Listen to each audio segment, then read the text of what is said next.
말씀이죠.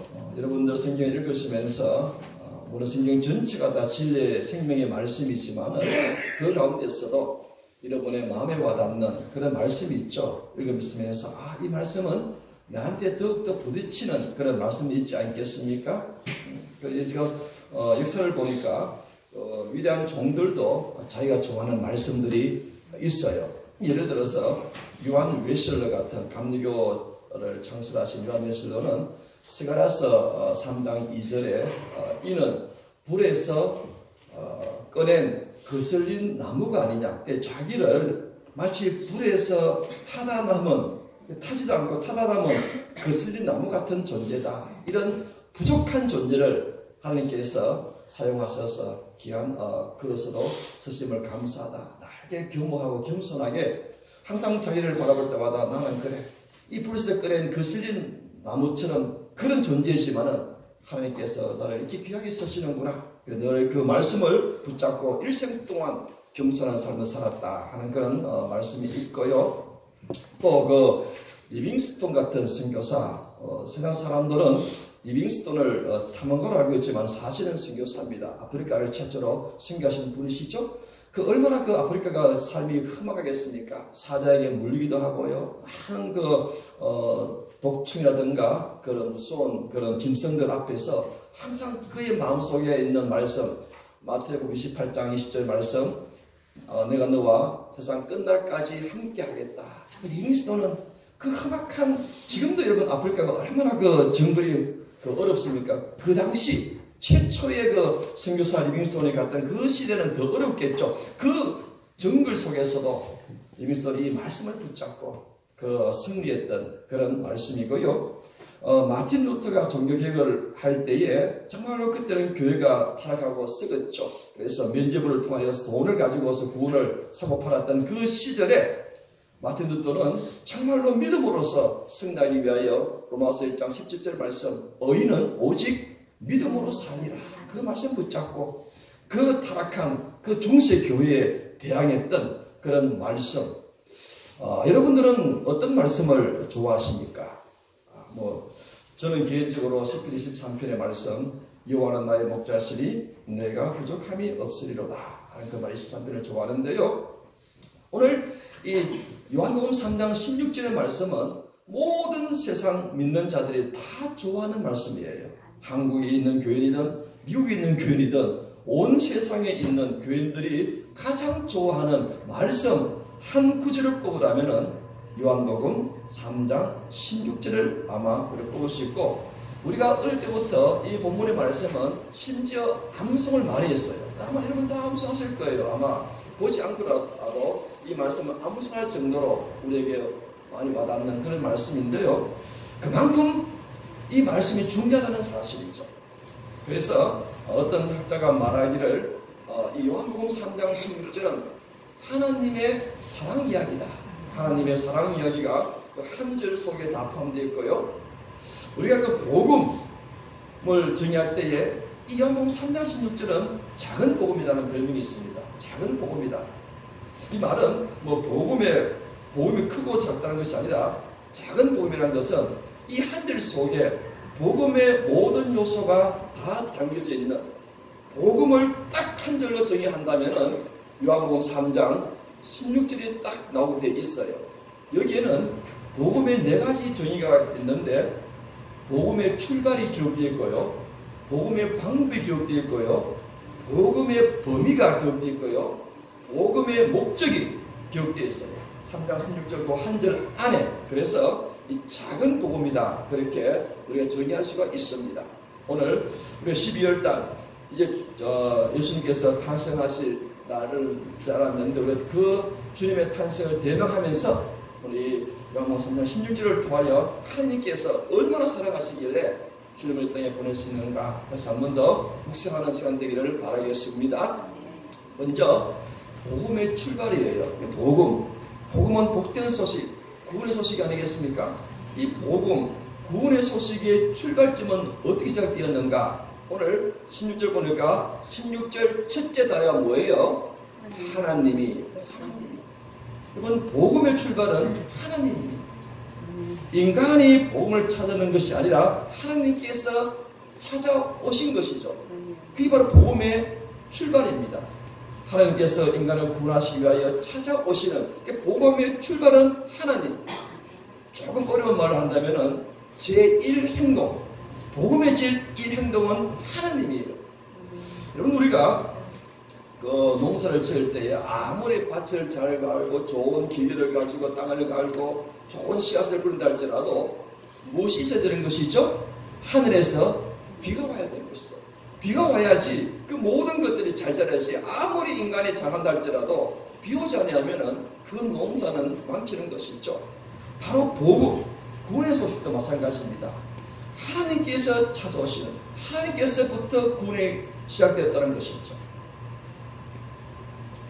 하나님께서 이 복음의 시작이신데요. 그 하나님께서 어떤 마음으로 이 복음을 우리에게 주시기로 오시는가? 제1행동 하나님이고 제1원리는 바로 사랑이에요. 하나님이 세상을 이처럼 사랑하사, 하나님께서 사랑을 가지고 복음을 주시기 위하여 오셨다는 사실이죠. 여러분, 우리가 하나님의 속성을 말할 때에 절대적 속성이 있습니다. 절대적 속성, 그것은 바로 하나님은 사랑이죠. 그래서 요한 1서 보면은 4장 7절에 하나님은 사랑이라. 하나님은 사랑이세요. 그게 절대적인 하나님의 속성이 있어요. 근데 이 하나님의 사랑이 인간을 향할 때는 상대적 속성으로 바뀌어지는데요. 이 하나님의 절대적 사랑이 여러분을 향할 때는 하나님의 자비와 은혜로 나타나요. 여러분, 자비가 무엇입니까? 자비는 그 사람이 마땅히 받아야 될 것을 하나님께서 받지 않게 하시는 것이 자비예요. 그 죄를 지으면 마땅히 우리가 죄의 결과를 받아야 되겠죠. 하나님의 자비롭기 때문에 그를 주지 않으신다는 사실이고요. 은혜가 뭐예요? 은혜는 우리가 받을 자격이 전혀 없음에도 불구하고 거저 주시는 하나님의 호의, 하나님의 사랑이에요. 이게 바로 은혜예요. 우리가 은혜 가운데 산다는 것은 내가 받을 자격이 없음에도 불구하고 하나님께서 우리에게 거저 주시는 하나님의 호의, 사랑이에요. 이게 은혜예요. 자, 그게 바로 하나님께서 우리 복음을 주시기 위해서 바로 사랑으로서 우리에게 주셨다는 사실이죠. 그래서 하나님이 세상을 이처럼 사랑하사, 하나님의 사랑, 그게 복음의 출발이에요. 그런데 문제는 하나님이 사랑하신 그 세상이 어떤 세상인가, 우리가 중요하겠죠. 하나님이 세상을 이처럼 사랑하사. 그럼 하나님이 이처럼 사랑하신 세상은 어떤 세상인가? 세상은 우리가 좁게 말한다면 우리 인간을 말하겠죠. 우리 인생은 어떤 인생인가? 정말 하나님께서 사랑하실 만큼 우리가 하나님을 사랑하고 하나님을 향하여 우리의 믿음이 돈독한 그런 상황에서 하나님이 우리를 이처럼 사랑하시는가 하는 것이죠. 아니에요. 제가 누누이 말씀드렸지만 로마서 5장 8절 10절 보면 그죠? 우리가 죄인 되었을 때에 그리스도께서 우리를 위하여 죽으심으로 하나님께서 우리를 향하여 자기의 사랑을 확정하셨느니라. 하나님께서 이처럼 사랑하신 그 세상, 그 인생들은 죄인들이에요. 하나님을 알지 못해요. 하나님을 배반했어요. 하나님을 떠났어요. 하나님께 등을 돌렸어요. 로마서 3장 10절에 의인은 없나니 하나도 없다, 그렇게 말씀하지 않습니까? 의인은 없는 온전한 죄인들이었어요. 그런 죄인을 향하여서 하나님께서 이처럼 사랑하셨던 것이 바로 복음의 출발입니다. 김충근 교수라고 하는 분이 계셔요.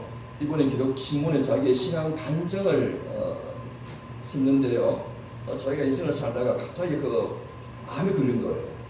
그러니까 여러분 얼마나 놀랐겠습니까?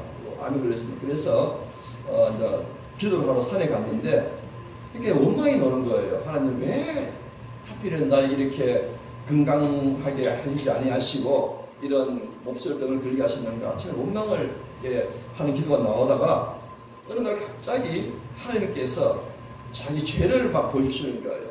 그래서 이 김정근 교수가 제가 이제 암을 고쳐달라는 기도를 하고 올라갔는데 하나님께 죄를 막 보여주시니까 그 다음부터 죄에 대한 회의가 막 나오는 거예요.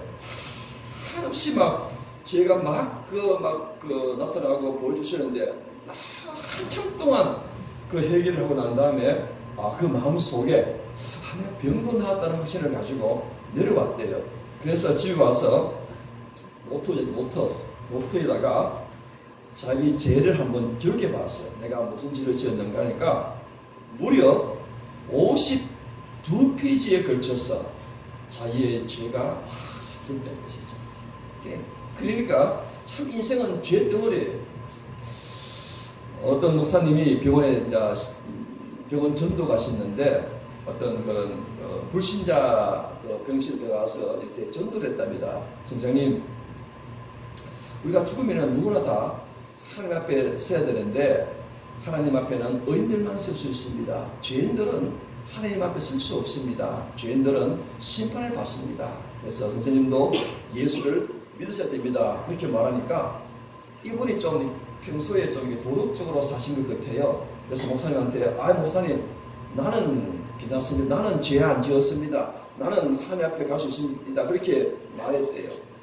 그러니까 목사님이 선생님은 대한민국이 정해놓은 법 속에서는 저지지 않다 할지라도 선생님 마음속에 하루에도 몇 번씩 남을 시기하고 미워하고 더러운 생각들이 있지 않습니까? 그죠? 그러니까 그 환자분이 자기도 알죠? 우리도 알지 않습니까? 우리도 하루 살면 온갖 좋지 못한 생각들이 우리 마음속에 들어갔다가 나갔다가 미워하고 원망하고 우리가 말을 하지 않지만 그것이 비록 대한민국 법에는 그러지 않죠. 그러나 우리 속에 있죠. 그래서 목사님이 그분한테 그래서 당신은 죄인입니다. 그래서 우리 모든 죄이기 때문에 우리는 하나님 앞에 설 수 없습니다. 그 죄성, 본질적으로 그 죄에 물들었던 그 죄성을 갖고 있는 모든 사람들은 다 죄인입니다. 여러분, 범죄와 죄는 구별되죠. 범죄란 것은 거죠. 세상이 정해놓은 그런 어떤 법의 테두리를 어겼을 때에 지은 것이 바로 범죄죠. 그러나 성경이 말하는 죄는 바로 죄의 본성, 죄에 물들어 있는 모든 것들이 다 죄예요. 그래서 감옥 가 있는 사람들은 범죄를 저지른 죄인이고 우리는 범죄를 저지르지 않은 죄인이에요. 다 죄인입니다. 그래서 우리 이런 죄인된 세상을 이처럼 사랑하셨다는 것이죠. 이게 바로 복음의 출발점입니다. 요사이는 그죠. 이 사회도 그렇지만은 교회에서 죄책하는 것을 별로 안 좋아해가지고 어떤 교인이 목사님한테 목사님 제발 강단에서 죄제하지 마십시오. 죄제하니까 별로 듣기 안 좋습니다. 멸망이니 죄니 심판이니 이런 것 좀 하지 마십시오 하니까 그러면 죄 대신 뭐라 할까요? 그러니까 잘못 실수 이렇게 하라는 거죠. 목사님 화가 나가지고 보니까 옆에 병이 있는데 독이 들은 병이 있거든요.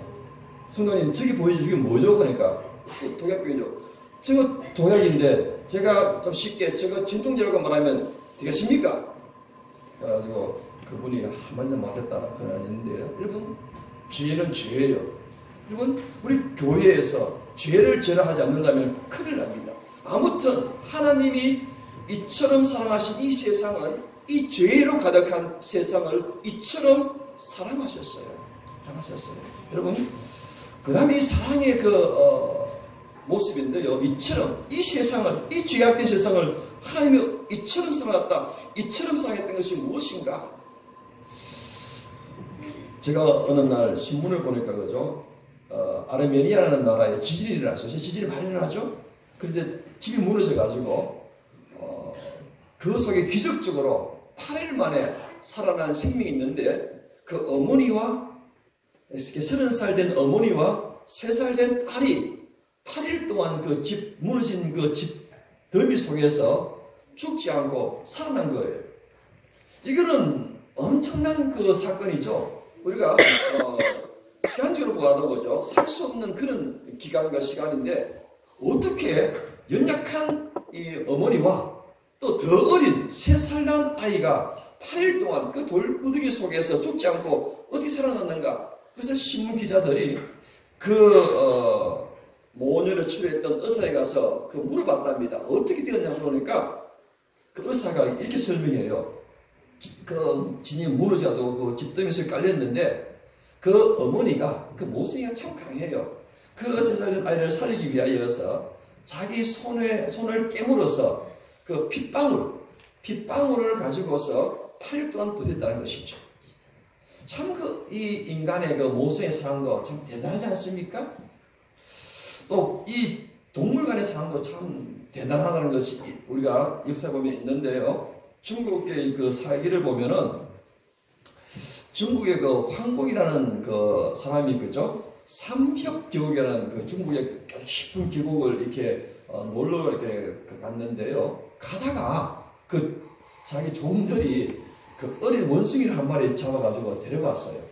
그렇게 그 어린 원숭이가 잡혀가니까 그 어린 원숭이가 모르다가 보니까 어린 원숭이가 없거든요. 그래서 그 어린 자기 원숭이를 찾기 위해서 그 삼협계곡이 병리가 넘는데 병리를 따라오면서 그 자기 새끼를 찾으러 가다가 결국 못 찾았어요. 그 충격으로 그 원숭이가 어미 원숭이가 죽었는데 그 사람들이 그 원숭이 죽은 원숭이의 배를 한번 갈라보니까 창자가 다 끊어져 있다는 것이죠. 그래서 그 동물도 그 자기 자식에 대한 그 끔찍한 사랑이 있다는 사실이죠.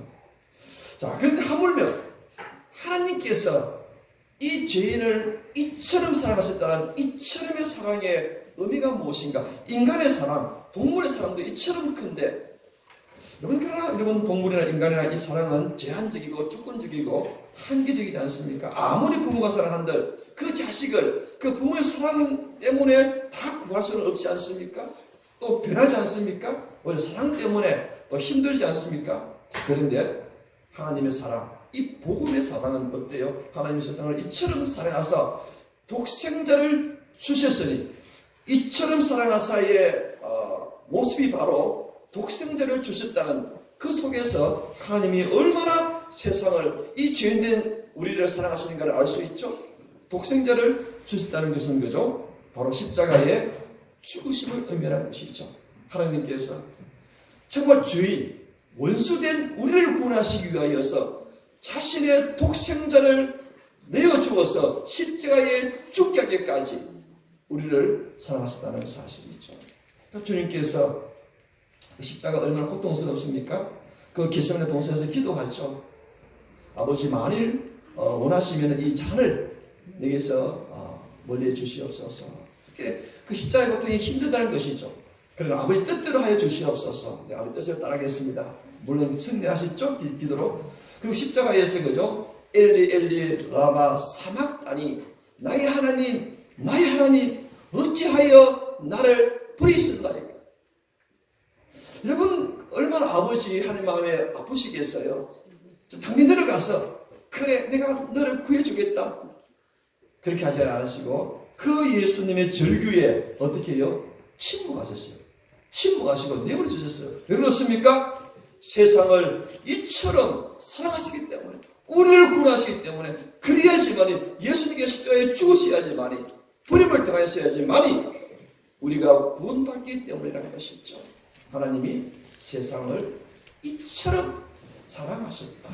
그 사랑으로 말미암아 여러분 이 자리에 있는 거예요. 사실 우리가 구원의 이 은혜를 너무 쉽게 경험히 여기서는 안 된다는 것이죠. 하나님께서 엄청난 희생을 통하여서 사랑을 통하여서 우리를 구원하셨다는 것이죠. 자, 그 다음에는 그 복음의 방법이에요. 바로 그를 믿는 자마다. 여러분 이 복음은 우리가 행위를 통하여서 어떤 과학자처럼 연구를 통해서 어떤 묵상을 통해서 우리가 구원받는 것이 아닙니다. 오직 그를 믿는 자, 그가 누구예요? 독생자 예수 그리스도. 그를 믿는 자마다 멸망치 않고 그죠? 그를 믿는 자. 여러분 인생에서 가장 복된 삶이 무엇이에요? 로마서에 보면 이런 말씀이 있습니다. 그 불법에서 사함받고 그 죄가 가려운 자가 복이 있다 하는 말씀이 있어요. 로마서 4장 7절의 말씀을 기록되는데요. 여러분, 우리 죄가 없어지는다는 것. 여러분, 죄를 지은 분들이 그죠? 가장 고통스러운 것은 일생 동안 그 죄가 그 기록이 남지 않습니까? 여러분, 그보다 더 무서운 것이 우리의 죄가 하나님의 행위로 기록되는 것이, 그 죄가 없어진다는 것이죠. 우리가 그를 믿으면은, 그리고 그 죄가 가벼워지는, 그래서 내가 다시는 너의 죄를 기억하지 않겠다, 그렇게 히브리서 8장 12절에서는 말씀하지 않습니까? 여러분, 구약에 보시면 그죠? 속죄일이 있어요. 속죄일이라고 1년에 딱 한 번 속죄일이 있는데요. 그 속죄일은 대제사장이 그 온 이스라엘 백성의 죄를 사하기 위하여서 딱 한 번 그 지성소에 들어가요. 지성소는 함부로 못 들어가죠. 거기는 하나님의 법궤가 있고 하나님께서 거하시는 곳이기 때문에, 거룩한 곳이기 때문에 들어갔다가는 다 죽임을 당해요. 그런데 딱 한 번 속죄일에 대제사장이 제물의 피를 가지고서 이 백성의 죄를 사하기 위하여서 그 지성소에 들어갈 수 있도록 허락을 받습니다. 그래서 들어가면은 그죠? 지성소 안에는 이 법궤가 있고 그 위에 법궤 뚜껑이 있어요. 뚜껑 위에 이제 천사들이 이제 그룹이 이렇게 날개를 펴고 있는 모습이 있죠. 그래서 이 법궤 뚜껑이 바로 은혜의 보좌라는 그런 명칭이 있어요. 그리고 이 법궤 안에는 그죠? 하나님의 말씀, 율법 말씀판이 있어요. 자, 그런데 이 대제사장이 그 제물의 피를 가지고서 법궤 하나님 말씀이 판에 들어있는 법궤 뚜껑 위에 뿌려요. 뿌리면은 하나님께서 이 법궤 안에 있는 율법을 가지고 사람을 판단하시는 것이 아니라, 원래 그렇게 판단하셔야 되는 것인지, 그 위에 뚜껑 위에 제물의 피를 뿌리면 거죠. 하나님께서 그 피를 보시고 백성의 죄를 사시는 거예요. 그것이 바로 완성된 것이 바로 예수님의 십자가의 보혈의 피죠. 그래서 누구든지 그를 믿는 자는 바로 그의 보혈의 피를 믿는 것이죠. 나를 위하여 대신하여 죽으신 예수 그리스도의 보혈의 피를 믿는 모든 자는 누구든지 구원을 받는다는 것이죠. 그래서 멸망치 않고 영생을 얻게 하려 하십니다. 바로 복음의 목적이 뭐예요? 바로 영생이에요. 멸망치 않고 영생을 얻는 것. 여러분, 그 예수를 믿으면 참 좋습니다. 여러분, 가정도 잘 되고요, 자녀도 잘 되고요, 하는 사업도 잘 되고요. 하나님께서 복을 막 주시기 때문에 우리가 이 육신의 삶도 다 잘 됩니다. 그런데 이것 때문에 우리가 예수 믿는 것이 아니죠. 우리 예수 믿는 가장 중요한 것은 바로 구원이죠. 영생이죠. 영생, 영원한 생명. 여러분, 영원한 생명을 얻지 못하고 이 땅에 아무리 잘 되면 그죠? 사람들의 고백은 그래요. 영생을 얻지 못하는 사람들의 그 삶이 갈수록, 말년이 갈수록 허무하다는 거죠. 허무하다고 얘기해요. 우리 속에 여러분, 영생의 어떤 우리가 선물을 갖지 못하고, 영생의 어떤 그런 하나님 은혜를 받지 못하고, 이 땅에 아무리 잘 산다는지, 여러분, 죽음에 가까울수록 허무의 크기는 더 커진다는 사실을, 그런 고백을 많이들 합니다. 여러분, 중요한 것이죠. 복음의 가장 중요한 것, 하나님께서 이 땅을 처럼 사랑하시고 예수님을 십자가에 죽게 하시는 가장 중요한 것은 우리를 멸망치 않게 하시고 영원한 생명을 얻게 하려 하시기 위하여서 바로 주께서 십자가 죽으신 것이죠. 그래서 우리는 가장 중요한 것은 거죠. 영생이죠. 그래서 요한복음 20장 31절에서도 이것을 기록하면 예수가 하나님의 아들이심을 너희로 믿게 하고 너희로 그림을 믿고 힘입어 어떻게 해요? 구원을 얻게 하여 영생을 얻게 하려 함이라는 것이 바로 성경의 목적이에요. 여러분, 얼마나 감사합니까? 우리가 조금 힘들어도 그죠? 하나님께서 딱 어떤 계획과 시간 되면 회복시켜 주시겠지만은 조금 힘들어도 세상에 줄 수 없는 가장 귀한 보화, 가장 귀한 특권인 영생을 우리가 다 얻지 않았습니까? 이미 우리 영생을 소유한 자로서 이미 우리는 하나님의 시민권자가 벌써 되어 있지 않습니까? 이것만 하더라도 얼마나 감사합니까? 우리가 이제 12월 25일 성탄절을 우리가 기도하면서 왜 주님께서 이 땅에 인간의 몸으로 오셨는가? 우리에게 영생을 주시기 위해서 이 땅에 오신 것입니다. 주님의 그 크신 사랑을 기억하시면서 하나님 아버지 우리가 영생 구원받은 자로서 정말 어디를 가든지 늘 감사와 기쁨이 넘치고 승리로 복의 통로가 되게 하여 주시옵소서. 주님의 영광을 돌릴 수 있는 우리 하루의 삶이 되시기를 간절히 바랍니다. 기도하시겠습니다. 전능하시고 자비하신 하나님 그렇습니다. 하나님이 세상을 이처럼 사랑하사 독생자를 주셨으니 이는 그를 믿는 자마다 멸망하지 않고 영생을 얻게 하려 하십니다. 하나님 아버지 감사합니다. 영생을 얻은 자로서 하나님의 크신 사랑을 받은 자로서 하나님 아버지 우리가 어디를 가든지 하나님 영광 돌려드릴 수 있는 귀한 믿음의 삶 되게 하여 주시옵소서. 예수님 이름으로 기도드립니다. 아멘. 찬송가 380장 보시겠습니다.